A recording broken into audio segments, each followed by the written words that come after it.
This has been one of the tightest NFL MVP races we've seen in years. But realistically, there's only three possible candidates that can win it this year. Apologies to Derek Carr. Clearly, you are extremely valuable to the Raiders. We saw that when they didn't have you today and they got killed by the Broncos. But Derek Carr's statistics just aren't good enough. Same with Dak Prescott. Now, the Cowboys have the best record, but statistics aren't good enough. And yeah, Dak Prescott has been very efficient this year, but you don't win an MVP because you're very efficient. You have to have great statistics, and he just doesn't measure up to the other candidates. Now, Ezekiel Elliott has very good stats, but it's not a historic year for a running back, and he's playing with the best line, and he still doesn't have good enough numbers compared to David Johnson, whose line is significantly worse. So when we look at all of that, there's really only three possible candidates that can win it. And out of those three, Tom Brady is actually the least likely because he missed 4 games. Now, Tom Brady had an amazing year, 28 touchdowns to 2 interceptions, the best touchdown to interception ratio in NFL history.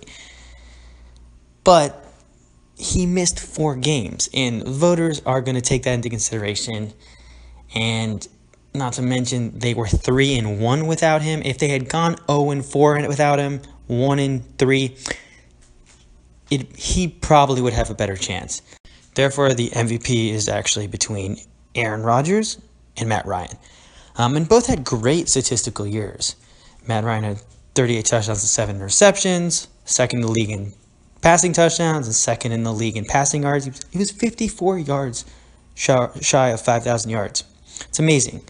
And Aaron Rodgers had 44 total touchdowns if you include his 4 rushing touchdowns to only 7 interceptions. So I think if we just combine, measure their statistics against each other, it's pretty much a wash. So then I think, there's 2 things that we can look at to decide who should be the MVP.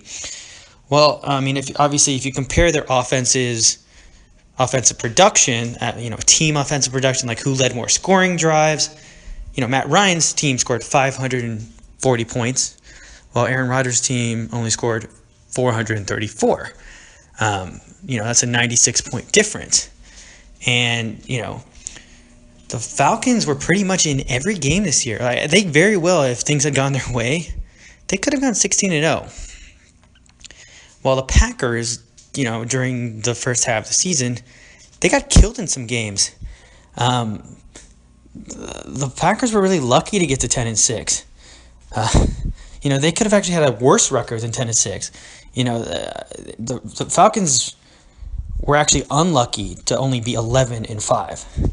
So, if you look at that, then you think, well, maybe Matt Ryan should be the MVP because he was consistent the whole season.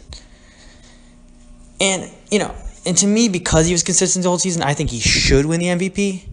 But here's why he's not going to win the MVP. Because, the media and all the experts, they don't really care, if your offense scored this many points or you're consistent the whole year.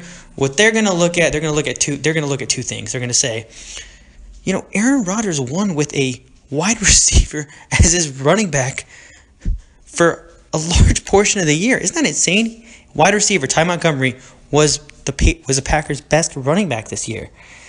And then they're going to say, well, the Packers' line wasn't as good as the Falcons.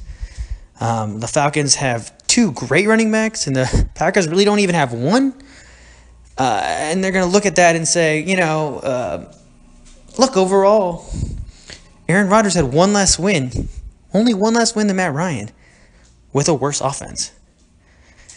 And then, of course, the last thing is you're only as good as your last game. That's how it works in the NFL. Aaron Rodgers won his last 6 games and won the division on primetime television, 4 touchdowns, over 300 yards, in an amazing performance that wowed people.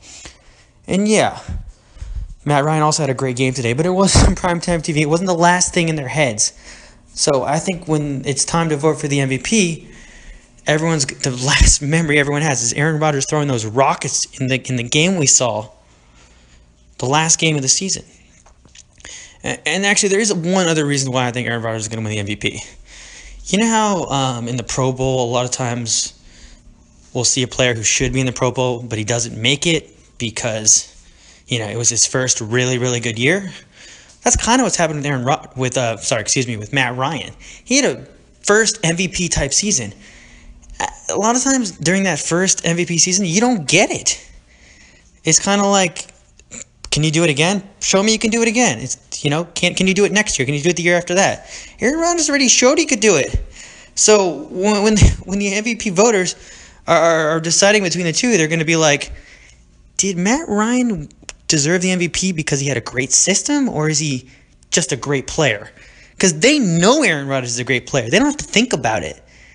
And I think when they're about to fill out that ballot and they see Aaron Rodgers and Matt Ryan, they're going to be like, we know Aaron Rodgers is a better player.